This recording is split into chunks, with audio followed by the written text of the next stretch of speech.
Bismillahirrahmanirrahim. Alhamdulillahirabbil alamin hamdan yuwafi ni'amahu wa yukafi mazidah. Ya rabbana lakal hamdu kama yanbaghi li jalali wajhikal karim wa 'azimi sultanik. Allahumma aftah 'alaina hikmataka wa anshur 'alaina min khaza'ini rahmatika ya arhamar rahimin. Rabbi shrah li sadri wa yassir li amri wahlul 'uqdatam min lisani yafqahu qawli. Allahumma ja'alna asya'a kama hiya. Allahumma arinal haqqa haqqan warzuqna ittiba'ah wa arinal batila batilan warzuqna ijtinabah.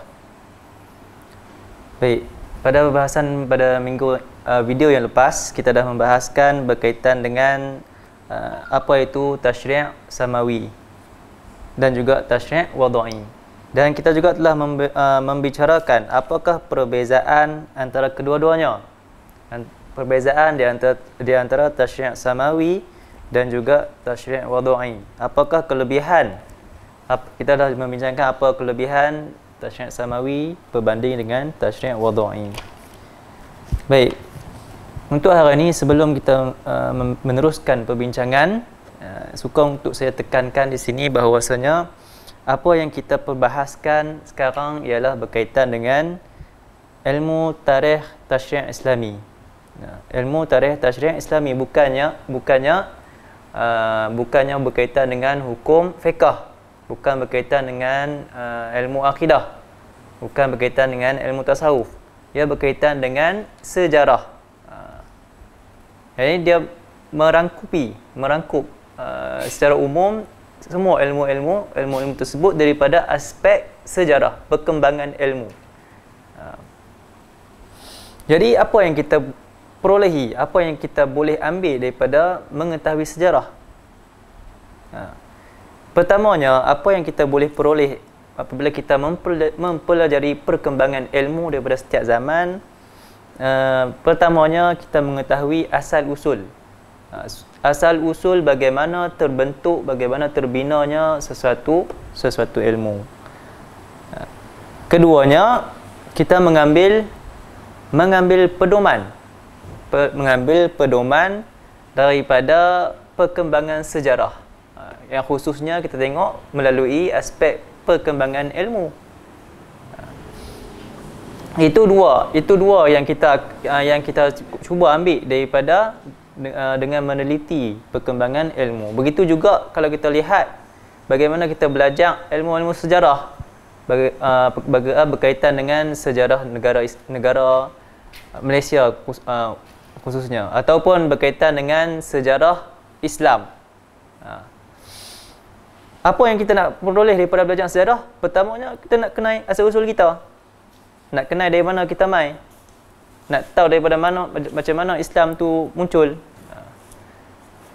Keduanya, berkaitan dengan kita nak mengambil pedoman. Pedoman ni dia merangkumi apa dia?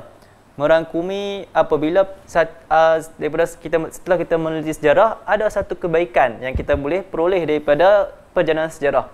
Maka kita ambil kebaikan tu, kita jaga dan kita kembangkan.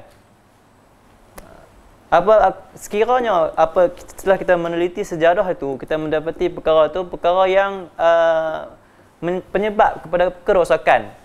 Maka kita akan daripada situ kita akan mencari jalan penyelesaian untuk menyelesaikan masalah tersebut. Apabila kita mengetahui punca-punca kerosakan, kita akan cuba menghindari. Itu dengan maksud, apa yang dimaksudkan dengan mengambil pedoman di dalam perjalanan sejarah. Sebab tu kita belajar sejarah. Itu dilihat daripada aspek sejarah manusia. Begitu juga dalam aspek perkembangan sejarah ilmu. Dan kita juga mengambil faktor. Manusia ni dia kemampuannya dia boleh menganalisis sesuatu maklumat. Itu kemampuan yang ada pada manusia yang dianugerahkan oleh Allah Subhanahu Wa Taala, iaitu akal. Apabila dia membuat pemerhatian, dia mampu untuk susun data tu untuk mendapat keputusan. Dah dapat keputusan, dia akan cuba cari penyelesaian. Itu pentingnya kita mempelajari sejarah. Semua sejarah kita penting. Sangat penting. Orang yang tak belajar, tak meneliti sejarah, dia akan mengulangi kesalahan, mengulangi kerosakan yang dah dibuat oleh umat-umat yang terdahulu. Itu secara umumnya apa yang pentingnya belajar sejarah. Jadi ilmu yang kita bahaskan ini jangan silap faham. Ini apa ni, campur semua kan, campur segala hukum syarak, campur segala sejarah. Ini sebab ini memang dia tengok daripada aspek yang secara umum. Okey, baik. Seterusnya, hari ini kita akan masuk pada tajuk yang seterusnya, iaitu tasyri' pada awal Islam, iaitu ketika zaman Nabi Muhammad sallallahu alaihi wasallam. Okey, sebelum kita masuk pada pembahagian tasyri' pada zaman Rasulullah SAW ni, adalah terlebih baik kita melihat bagaimana ulama menyusun untuk meneliti perjalanan sejarah tasyri' umat Islam. Mereka membahagikan kepada beberapa zaman. Pertamanya pada zaman Rasulullah sallallahu alaihi wasallam. Itu fasa yang pertama. Fasa kedua pada zaman sahabat, pada zaman Khulafaur Rasyidin, sahabat yang 4 tu. Kemudian zaman yang ketiga, fasa yang ketiga bermulanya daripada akhir pemerintahan Khulafaur Rasyidin, iaitu Sayyidina Ali, sehinggalah awal kurun kedua hijrah. Itu fasa yang ketiga. Penyusunan pada fasa yang ketiga. Tahun kedua hijrah ni bersamaan dengan tahun Masihi apa dia? Bersamaan dengan berapa Masihi? Tahun kedua Masihi ni bersamaan dengan 623 Masihi. Tahun 2 Hijrah bersamaan dengan 623 Masihi. Kemudian fasa yang keempat, daripada kurun kedua sehinggalah kurun keempat Hijrah. Kurun kedua hingga kurun keempat Hijrah. Bersamaan dengan berapa? Bersamaan dengan 4 Hijrah ni bersamaan dengan tahun berapa Masihi? Bersamaan dengan tahun 265 Masihi. Dan fasa yang kelima bermulanya daripada kurun yang keempat Hijrah sehinggalah zaman kejatuhan Baghdad. Kita yang pernah tahu kan zaman kejatuhan Baghdad, bagaimana di mana Baghdad itu merupakan zaman keilmuan, keemasan Islam ketika itu, dan jatuh disebabkan diserang oleh tentera Mongol. Pada tahun bilakah jatuhnya pada Baghdad ni? Pada tahun 656 Masihi. 656 Masihi. Kenapa saya gandingkan antara tahun Hijrah dengan tahun Masihi? Ada sebabnya. Sebab apabila kita meneliti sejarah, kita tengok pada keadaan kita, tahun kita guna hijrah, dan kita tengok tahun yang digunakan oleh Barat Masihi kan, oleh Kristian. Apabila kita memerhati dua-dua tarikh tersebut, kita akan tahu keadaan Islam ketika zaman tersebut, ketika fasa-fasa tersebut, dengan keadaan umat lain.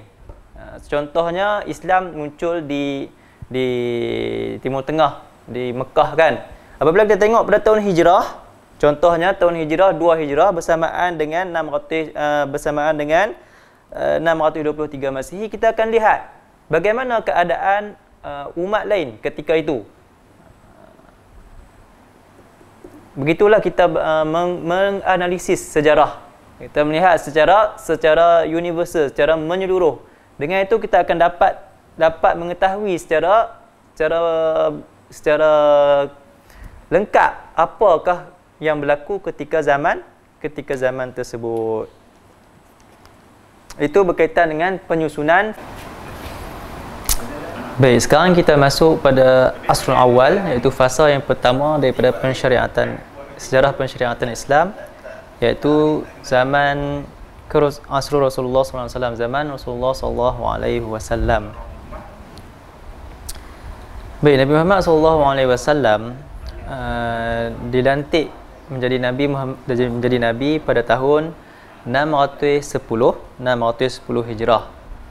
Dan jangka masa kenabian ataupun nubuah itu selama selama 23 tahun, iaitu 12 tahun di 12 tahun di Mekah dan juga 13 tahun di Madinah. Baik. Pada zaman ini dibahagi kepada dua fasa, iaitu ketika Nabi Muhammad SAW di Mekah dan juga ketika Nabi Muhammad SAW di Madinah. Baik, sekarang kita tengok bagaimanakah kondisi ataupun keadaan pensyariatan ketika di Mekah. Keadaan di kota Mekah ketika Nabi Muhammad SAW dilantik menjadi Nabi, pertamanya kita tengok daripada sudut akidah. Okey, akidah ataupun pegangan masyarakat jahiliyah pada ketika itu ialah menyembah berhala. Dan adapun daripada sudut sosial ataupun kemasyarakatan, keadaan mereka begitu huru-hara disebabkan dengan cara kehidupan mereka daripada sudut kekeluargaan, daripada sudut perniagaan ataupun ekonomi, daripada sudut hukum hakam jenayah. Kerana apa? Kerana mereka menggunakan hukum hakam wadai yang seperti kita bincangkan pada video yang lepas, hukum hakam wadai yang mana yang ditentukan oleh manusia sendiri. Jadi hukum yang ditentukan oleh manusia sudah tentulah mempunyai kekurangan. Terkadang menzalimi orang yang lemah, dan orang-orang yang ada pangkat di dalam sistem masyarakat tu, mereka menggunakan kekuasaan ini untuk menindas masyarakat.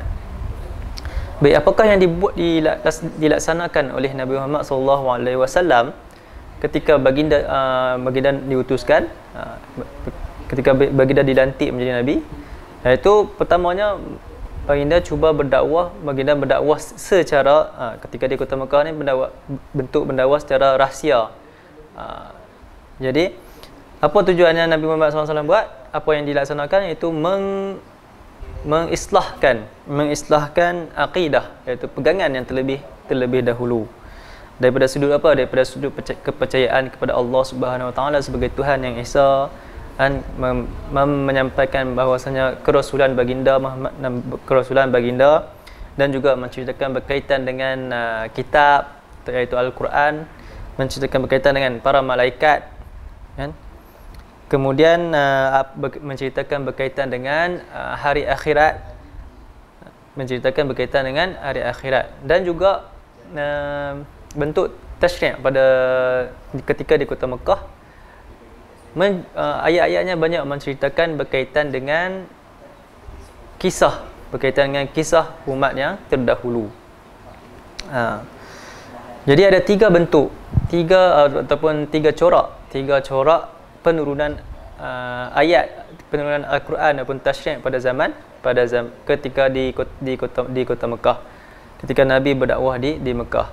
Pertamanya iaitu berkaitan dengan akidah usuluddin, keduanya berkaitan dengan akhlak, pemurnian akhlak yang mulia, dan yang ketiga berkaitan dengan kisah-kisah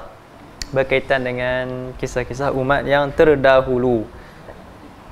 Baik, ketika di kota Mekah, pensyariatan di kota Mekah tidak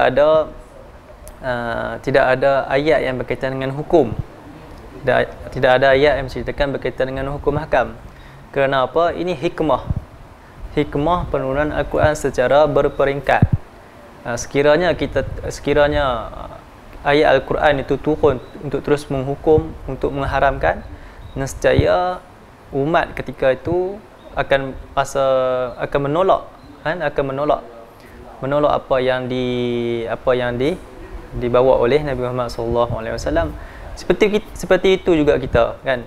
Apabila kita menasihati ataupun mendekati orang, apabila kita menggunakan dengan cara yang tegas ataupun kita terus menghukum seseorang itu, orang itu bukan menerima, malah dia akan rasa tercabar ataupun akan rasa rebel, ingin menolak.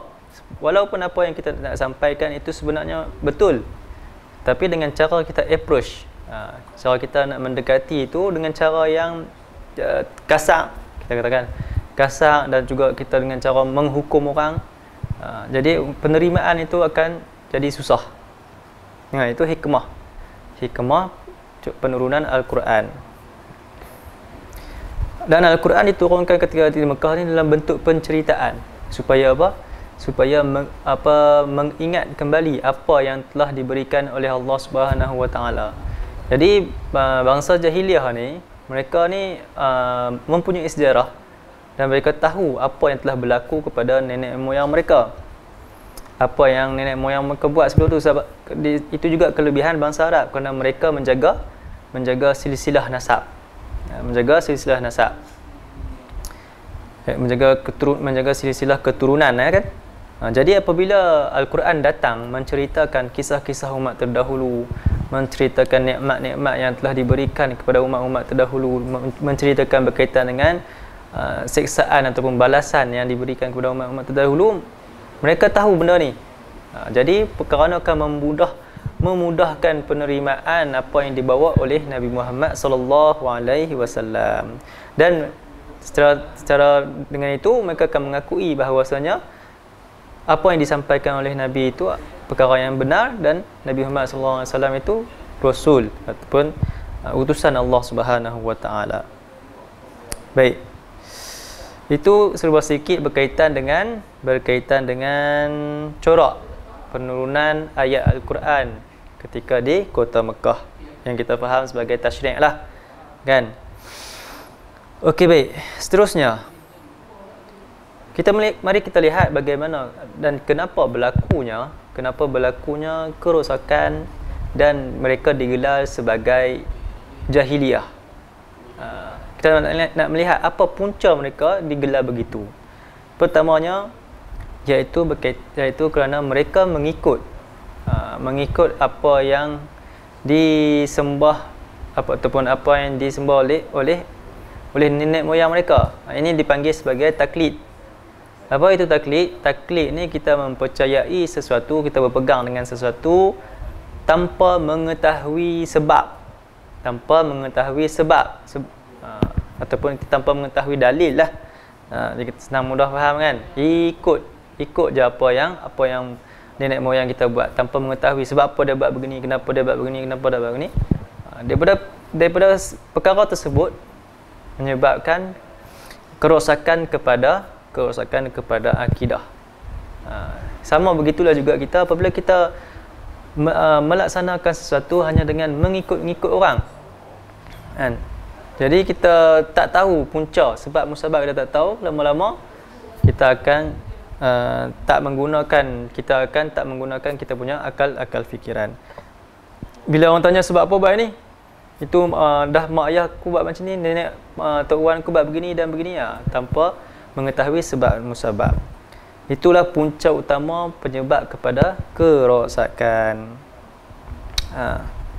Yang keduanya, apa yang menyebabkan masyarakat jahiliah ni rosak mereka punya corak kehidupan, disebabkan mereka hanya tertutup, jumud lah, jumud maksudnya tidak melihat. Mereka hanya hidup bersama-sama golongan sesama mereka, tak melihat di dunia luar apa yang berlaku. Jadi bila kita tak terbuka dengan apa yang berlaku di dunia luar, maka kita akan merasakan hanya kita sahaja yang betul. Itu poin yang kedua. Dan yang ketiga, poin yang ketiga berkaitan dengan rasa takabur dengan kelebihan yang ada pada diri sendiri. Okey, itu sebuah sikit berkaitan mengapa berlakunya kerosakan di kalangan masyarakat jahiliah. Dan kita boleh apply dan kita lihat dengan pada keadaan masyarakat kita sekarang. Ada perkara-perkara ni, ada 3 benda ni dalam masyarakat kita. Ini taklid tanpa mengetahui sebab musabab, dan hanya rasa diri jumuk dan rasa diri sendiri saja betul tanpa ingin mengambil pandangan orang lain. Dan juga ketiga, disebabkan itu seterusnya kita rasa takabur, rasa kita sahaja yang betul. Setakat itu dulu untuk perkongsian saya. Sekian, terima kasih. Assalamualaikum warahmatullahi wabarakatuh.